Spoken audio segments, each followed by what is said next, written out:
post-Brexit, post-USA elections, and I can't even really say post-refugee crisis and the migration issues. We have a real era of instability for millions of young people.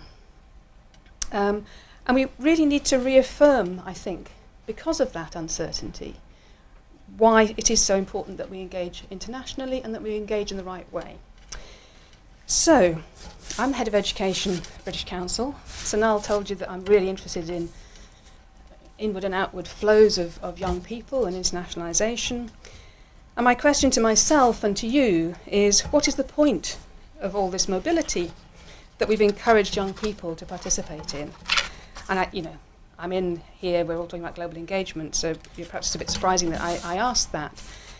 But it is really important that we question what we are engaging with and how we are helping people in their lives through education, rather than going through a process of mobility that is simply counting numbers in, numbers out, as if that in itself is delivering something significant. So a few of the things that I'd like to highlight. First of all, diversity of experience matters. We need to reaffirm the value of international higher education engagement and show that its benefits flow to everyone, not just the privileged few. Social mobility and international mobility need to go hand in hand. Second, stronger cultural ties between citizens lead to better mutual understanding and trust between people, and this in turn, I strongly believe, flows into better jobs, more trade and more exports.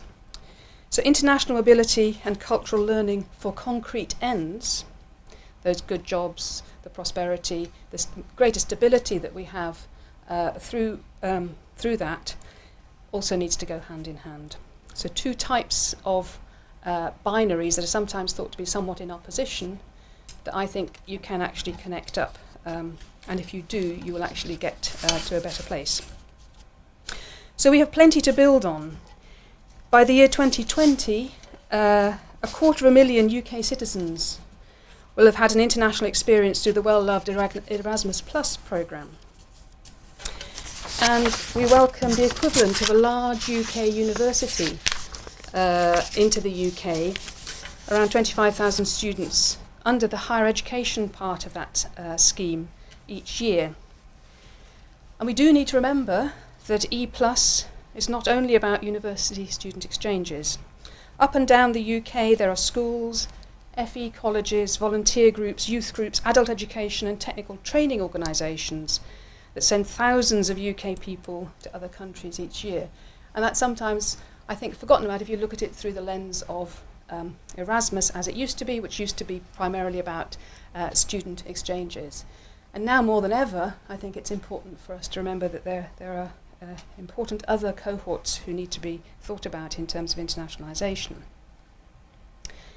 So the big numbers, thousands of people going out and 25,000 coming in, they can actually hide, I think, the impact and what actually changes when people engage internationally as individuals. And so I just thought I'd give you a couple of highlights before I move on to look at some bigger trends. Let's take an example relating to young people here in the region in Bournemouth. The Bournemouth YMCA sent one of their youth managers to Anatolia in Turkey under the E+ scheme in summer 2016. And after a 5-day training and networking course, she was able to bring back new links with organisations in Norway, Spain and Ireland. So this is a 5-day programme, including potential shadowing programmes and working with BME participants, disabled young people, musicians and others.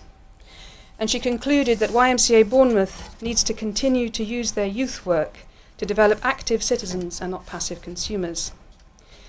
And she's now looking at funding for a youth democracy project, among other areas.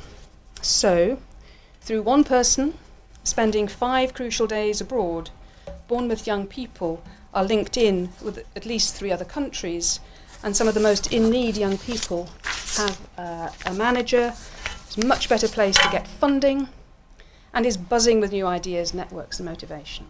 So that's what you're amplifying. Imagine that one experience And imagine that 16,000 times per year, which is sort of roughly what we might be seeing under that programme. And my second example about what rocket fuel international engagement can be for a young person is a quote from one of your Bournemouth University students after participating in Erasmus. And I quote, the enthusiasm of the student is shining through. So, from the student, I recommend this choice to other students. Participate in the programme actively and make the most of it. Even though you might feel uncomfortable at the beginning of your stay, this will soon develop to an insane sense of well-being, which will give you a first insight into what life can be. Learning to coexist, adapt and accept a new environment with different people is really interesting. This experience can only be beneficial, one that revolutionises your life, your rhythms and your ambitions. I trust you, Sonal, I trust all your team that you didn't write that, but that is a fantastic for me, it's just hearing it from a student, talking about how it actually affected them. So, this mobility stuff, which is the essence of international engagement, really does deliver huge impact for individuals. Rocket fuel, as I say. So as British Council, our position is that we want Erasmus Plus protected, or indeed enhanced, through the negotiations around the extrication of the UK from the European Union. And I urge everyone to keep applying under the scheme through this period of uncertainty. With our partner Zecoris, we are in a contract to 2020, and there's increased funding for most types of activity. So, as Head of Education of British Council, I am not allowed to lobby, but you all can, and I hope you will on behalf of this great scheme. I'd like to turn now to the other side of the coin and talk a little bit more about inward mobility and the recruitment of international students to the UK. In terms of that inward piece, the UK retains an outstanding global reputation for higher education. It's well known for the high quality of its academics, for providing an excellent student experience and a welcoming student environment. And I've certainly felt that welcome here. It's almost the first thing you see when you walk into the main reception here is about welcome. The UK attracts more than 400,000 students from across the world and ranks only second to the US in attracting the greatest share of the world's internationally mobile students.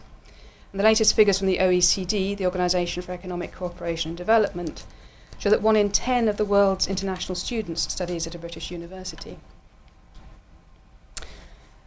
International students also bring around 11 billion for the UK economy each year, providing vital fee income that sustains its universities and colleges, and injecting significant funds into towns and cities. And I think there's going to be new, I don't know if it has been launched, but there's going to be new research launched possibly tomorrow, which is suggesting that figure is even higher, I think. That's come out. Has it come out today? Billion. Yeah, great. So even everything I'm saying here, double it.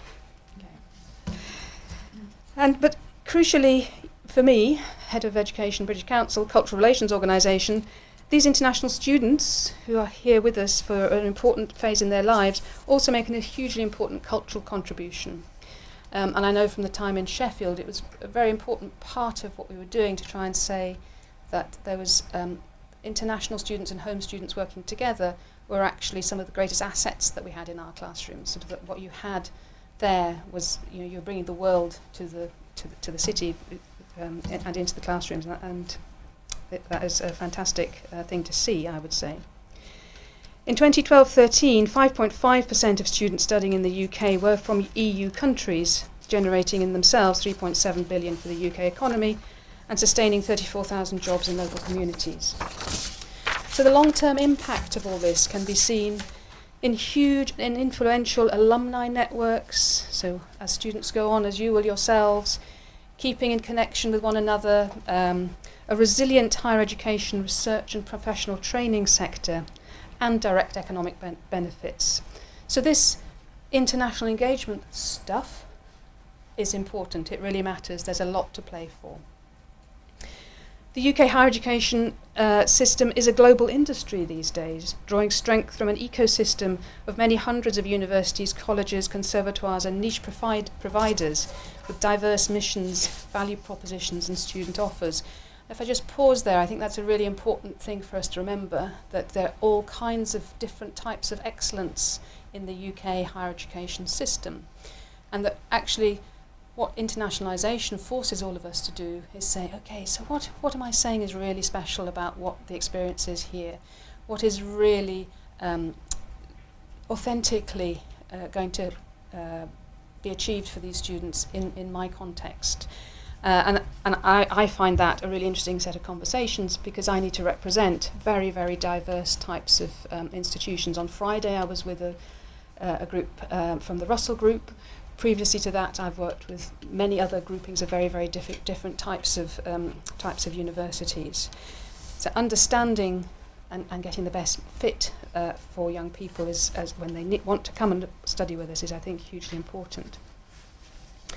So in 2017, what could we be doing more of to attract students, encourage outward mobility, and generally showcase this amazingly resilient and flexible system? I'd like in this next part of my talk to just talk about 5 major trends that I think are going to be really driving and shaping international higher education. They either have started or they will continue to, or they will in future shape it. The first one is perhaps a strange one to start with, which is online learning. But I think if we think about the way younger generations are actually gaining access to information, it seems that to me that there will be a blurring between online, digital, and actual mobility, and I think that's something for us to think about. It's also leading to something of a segmentation in the market, so let me explain what I mean by that. So online learning is maturing, and it's important to collect data and evaluate separately the different types of delivery models that we have. So whether you're learning in a group, through blended learning, through a virtual environment, learning on your mobile phone, how is that changing what you're able to learn and what kind of conversations you're able to have? And the online offer is becoming increasingly refined. So students now consider nuanced factors when selecting courses. And particularly important very often is whether a tutor interaction is offered. So not learning in isolation, but learning with your peers, and also getting the right kind of interaction with your tutor, as well as the availability of chat rooms, on-site components, and virtual classrooms. And the sector is really very aware of this and is trying to develop these modalities without compromising academic quality. And while the dropout rate for massive online open courses, MOOCs, is well known, when verifiable data on return on investment is made available to students, retention will probably improve. So what you gain by doing that online course can actually be quite a large amount. But actually, is the sector responding to this fast enough? We really need to be thinking about how technology actually changes on perhaps a 2-month cycle as opposed to a 2-year cycle, which is what it takes for a university to turn around a completely new degree programme very often. So I predict that more and more what we think of as international students or global students will actually be accessing their degree programmes or parts of their degree programmes through very different types of modalities in future. And so again, the integration of that way of thinking, of the fact you can be talking to perhaps an Indian or a Chinese student in a chat room modality, sitting here in the south of England, is just becoming more and more natural for young people. So something about the blending of international with digital learning, I think, will be very important in future. The second area is I think there's going to be a very heightened focus on the student experience within that, particularly against that really tumultuous background that we're talking about. So ensuring a high quality student experience is now, it's not a new idea, but it's becoming more and more important. Some students are expanding their offers offshore, and they're really trying to work hard to make sure that that offshore and that onshore experience is comparable across programmes. And as global political tensions ebb and flow, international student concerns about being unwelcome emerge, and as a result, a renewed emphasis on international student retention and the role of the domestic student. British Council's survey in 2014 found that 74% of 2,500 plus UK home students believe that international students are welcomed by domestic students, And 76% of the same sample indicated it was everyone's responsibility to make international students feel welcomed. In a 2016 survey of UK home students who had just completed an experience abroad, 91% said they felt more strongly after their study abroad that domestic students should do more to welcome international students. So perhaps having that experience of being outside your comfort zone culturally made people realise that actually it is quite tough to come and do your studies in another country. And this indicates scope for UK higher education to establish best practice, not only for embedded international components in the curriculum, but international student support and engagement activities that reach out and include home students. The third area that I think we hear a lot about in things like The Economist is that automation and how that's going to affect what jobs are going to be like in future. And that actually affects what a university thinks they should be offering as the curriculum for people they want to move into employment or into global employment. Scotland's Abertay University offers a graduate degree in ethical hacking and cybersecurity. Now, I don't know whether I'd want to take that, but you can. A reflection on how an increasingly automated society is driving course demand. Many imagine the future of the global knowledge economy to be an automated economy. And the advances in artificial intelligence and robotics indicate that such technologies will transform industry as we know it. And so it's difficult to accurately predict the desired skills and what the available jobs will be in this new landscape. And I think there are opportunities there for the sector to actually perhaps think ahead, if they can, into very different areas. And I think there were particular areas of interest for this university in areas such as creative arts and design, as consumerism and upscale manufacturing become even more of a focus. Fourthly, we can tell from looking at demographics kind of where the next generation of international students and young people wanting to study is going to come from. So as the youth population, which we're counting as 15 to 24 in Asia, declines to 2100, that in Africa will rise and in fact surpass Asia around 2078. I love these numbers because I'm going to be retired by then. But actually it's very interesting because if you look at demographic data, unless there is something totally horrendous that happens, we know the pace of change because that's what birth rates and death rates tell us about in different parts of the world. So actually we can predict relatively easily where what we call the kind of youth bulges are going to be, and also where they're going to be ageing populations. And Europe is one of the areas where it will be ageing. So the 18 to 22-year-old global population is set to dip to 2020 and then rise again to 2025. But this is largely due to a declining Chinese youth population, which will be down by minus 35 million to 2025. Taking China out of the equation, we see the global youth population is set to rise to 2025. This is, however, buoyed up by other large growing youth populations in India and Nigeria. And in fact, by 2050, half of the global population growth will come from 9 countries in the world: India, Nigeria, Pakistan, Democratic Republic of Congo, Ethiopia, United Republic of Tanzania, the US, Indonesia and Uganda.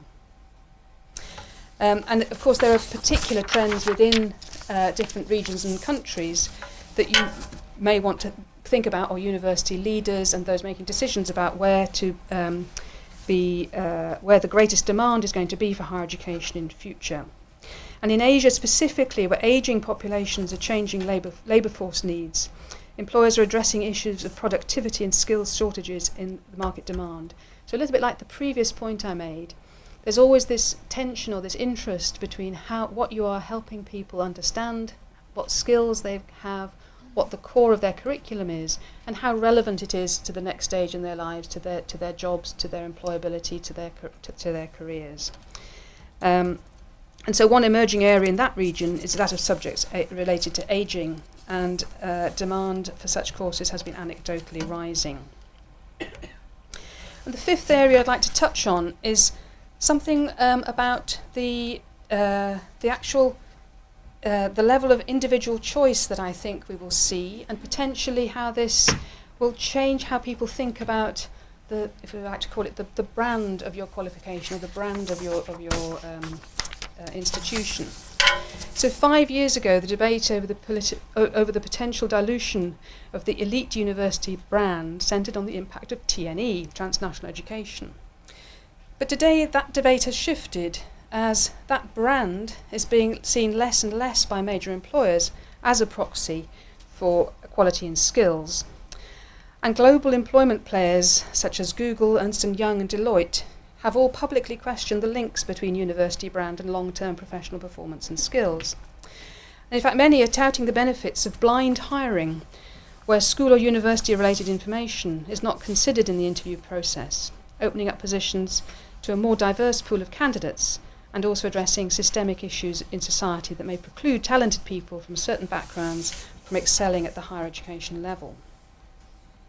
And actually students themselves are beginning anecdotally to view quality and value of their university degree quite differently.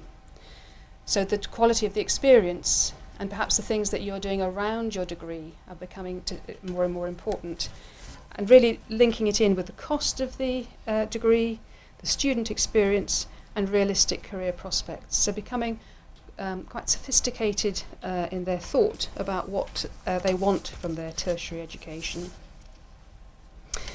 So the UK's research-intensive universities, comprehensive teaching universities and niche professional institutions all long since realised the need to demonstrate research impact and social benefits in their wider work. So on the research side, finding out fundamental scientific truths about the world, sometimes seen as in tension with making a difference in the world, helping people's lives, improving their health and well-being and so on. However, Louise Richardson, Vice-Chancellor of the University of Oxford, is a great champion of renewal through social impact and engagement. But all British institutions are aware of the need to explain their role in British society against the backdrop of a very, very complex and changing world. And as I said at the start of my talk, I think within that, really linking in with the global mindset, the ability to think differently, what you learn. Many of you I spoke to this morning, some of you have been on your exchange programs and so on, and you've been telling me how that has changed and shaped your thinking. And I think it's really important for us to be drawing on those stories to help explain the benefits of internationalisation. Because universities, I would say, are uncontroversially good for Britain. They're major employers, they train the next generation of doctors, designers, dancers and dentists. Everything beginning with D there, I thought I'd just stick with that. The people who make our lives better in so many different ways. They maintain deep wells of knowledge and help new ideas flow. They're the living bridges between cities and regions the length and breadth of the UK, and between hundreds of languages, cultures, innovations and new markets.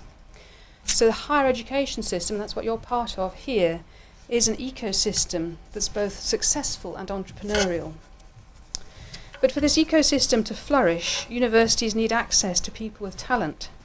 They don't need the brightest and best in a narrow sense, but they do need the originality of thought that comes from seeing the world differently, and ways to access the most disruptive and challenging ideas, whether they're found in the local comprehensive or in the farthest corner of the world. The system cannot be renewed by making it draw solely on homegrown fuel, and the UK's vastly larger competitor nations wouldn't dream of trying. So, as the changes to the machinery of government settle and the EU negotiations continue, and we all read the Twitter feed from the White House, British university staff need to work on practical steps to counter the uncertainty and to think differently about solutions. I was very proud last summer to be able to instigate with UK's international office a special 10 European city series of student recruitment exhibitions and wraparound events that drew on our existing planned activity but included new cities and more UK university staff, and really emphasised that we were still open for European students. In the immediate term, students and academics will want unambiguous reassurances that business as usual will apply until the official status of the UK changes, or at very least get clear and binding statements on the UK's position for this transitional period. I was at an event in Brussels 2 weeks ago, And one of the most moving presentations there was from a German postdoctoral student who was feeling very much caught up in the really harsh realities of, would she have to pay for the NHS very soon? Would her husband be able to come into the country, and so on? So we really have to remember it's a very, for individuals in this transitional period, anything that can give some certainty is really, really important. And in the medium term, the UK will need to consider carefully visa regulations and fees for researchers and students in order to avoid becoming an unattractive place for EU citizens and the wider world to study and collaborate. And I've argued elsewhere that the UK needs a globally competitive visa regime, and that perceptions as much as reality can make us seem closed for business or worse. I mentioned the diverse spread of the Erasmus Plus participants earlier, and it's time for the UK to consider the benefits on the international front of forging links between education sectors, so a cross-sector, promoting those beyond higher education. So I think we could be thinking about how we work through English language teaching, vocational skills, colleges and schools, and if we're smart, also building pathways for young people to engage and study around some of the existing large-scale higher education science innovation projects, such as the Newton Fund, which promotes economic development and social welfare, or UKERI, which spans higher education and skills in UK and Indian contexts. So we have some very, very large-scale programs that are already funded, that are already out there, that actually the bulk of the British University, a very large number of British universities, already engage with. I've talked about the Erasmus Fund, there's this big Newton Fund, there's the Sphere programme coming up, UKERI I mentioned, and through time these change, but they are very, very well-connected, well-funded international programmes. So why not have showcase events in countries partnered with the UK through some of those major bilateral and multilateral programmes to draw in school-age students with excellent skills among those partner countries, just to give them a sense of what their UK partners could be offering them through that. We tend to think of research over here and teaching and student recruitment and mobility over here, but actually there could be some wins for bringing those together, I believe. So I began today by saying that it's a time of uncertainty and churn, and I've given examples of why international engagement is more important than ever against this background. The trends I mentioned that I see driving priorities and changes for HE globally bring other challenges, but also huge opportunities. So I talked about the digital side, and that brings with it opportunities for personalised learning. We can see curricula that are much more tailored to emerging skills and jobs that are yet to be defined.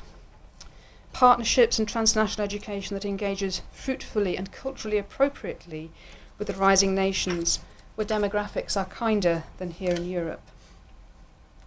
So overall, international engagement will become even more central to core university business in the coming years, or even year, I would say.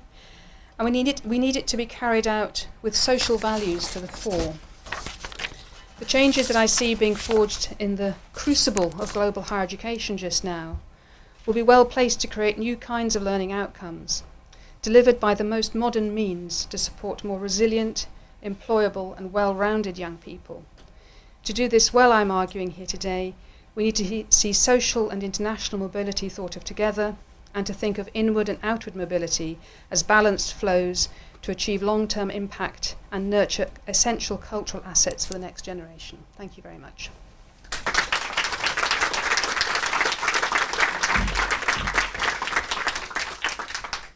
Thank you, Rebecca. Do we have some time for a couple of questions, maybe? I'd be very happy to take questions, yes. A couple of questions? I think it's quite important that to go into higher education, it starts off when you're younger, when you're in primary, secondary school. But there are like social statuses, and I hate to say type of group, of which find it quite hard, and they look up to media instead. But how do you branch out to these kind of people? It's quite hard to change their view, to see their horizons and how much better their life could be. So how do you branch out to that kind of people when it starts so early? Yes, we're here in higher education. Everyone in this room completely understands that. This is what we want to do. This is how you progress. But how do you nurture certain people to see that? Okay. It's not at all tangential. I think it's a very good question indeed, and it's something that we're trying to work out exactly that for ourselves in the British Council. Because if you imagine we're a big international, our mission is international, but we tend, as you say, to talk more to people who are like us and people who already believe in internationalisation, and we speak less about the social benefits. That's why in this, I think we need, when we're starting to talk about this more to say other city leaders around the United Kingdom, going out to parts of the UK that we haven't normally gone out to, and just talking about the kinds of benefits that I'm talking about in small ways here, that it is not just a nice matter to go and do something internationally. It's actually very good for you in terms of your career prospects, in terms of how you can look after your family better, how you will have better skills to deal with perhaps being made unemployed in future, etc. I think you have to turn it into things that are just not really to do with higher education, because you have to talk about what a family actually wants for their next generation, for their kids, basically, and then say how you can achieve that through international engagement. I don't think you can do it just in the abstract. Has anybody else got a better way of doing it? Because I'd love to know.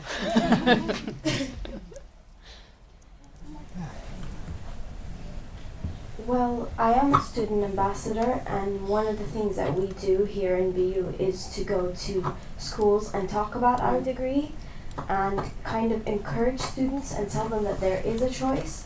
And I think generally, I'm not a UK student, but I did notice schools here, they have a lot of online programs, students select their interest, and then a lot of job based on their interests would appear. And I've helped a lot of high school students actually use this program, and I was so mind-blown because I wished I had that program when I was in high school in my country. So I think that the UK and maybe even BU, as a BU student, I can see that we are trying to convince other students, not just generally to come to BU, but to pursue university as a future pathway to take. So yeah, I just wanted to just clarify that there is the student ambassador program here in the BU. Great. Glad to hear it, and good example. One final question, anyone? Okay. You mentioned the refugee crisis earlier on, and I was just wondering if the British Council actually has on the agenda to make higher education accessible for refugees and asylum seekers in the UK. We're working with other agencies on that. Our main emphasis is in the regions where the greatest number of young people are. So we're working we've got a partnership with Open University to do English language training and academic skills for around about 4,000 young people in the region around Syria, in particular, as an example. We are not then bringing students directly into the UK. We have other agencies like Universities UK and the universities themselves who offer the scholarship programs. But it's kind of important to my mind that higher education is a fantastic place for some students to come, but if you think about the greatest need, you've got kids who are not going to learn to read, you've got young women who are being forced to marry early, etc., because they're not getting the education that they need. And so you have to balance what you're putting your efforts into, and in general we're putting the greater emphasis on the younger at-risk students at the moment, but we're working with other partners to try and make sure that those who are ready to go into higher education can get into higher education, and help with some practical things like, well, their language obviously, but also some people have lost their qualifications in the process, so helping people understand how to get into the university system. Excellent, thank you, Rebecca. As always, very inspirational and thought-provoking. There's my paper ran out, and then my pen ran out in taking the notes. I always think that's a good sign, don't you? There's Thank so you much of what Thank you've you. said that'll stay with us, but to give a formal vote of thanks, I'll invite the Vice Chancellor.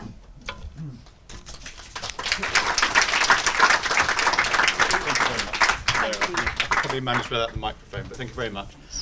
Brilliant to have Rebecca with us today to get that insight into what is it is a brand, isn't it? British Council is a powerful brand globally, but it's great to know that we have a champion from the HE sector for education as a whole. I mean, as testament to some of those questions, education does transform lives, but actually it connects lives as well. And the fact that you're across all of it, not just the higher education part, I think is a really powerful testament to the impact that you can have. Impact is a word that was used quite a few times today. And I think certainly when we were talking earlier in the day, the challenge for us at BU is how we continue to invest and derive impact from the resources that we have to create as many opportunities for as many people as possible. I think the 5 themes that you picked up on there are the key ones, and we'll take those away and reflect on those and see how we can actually make sure that our activity is very much aligned to those and we make the most of the impact that we can achieve. Great. But thank you very much. It's been a My brilliant great talk pleasure. today. Thank you. Thank you again. Thank you, everybody.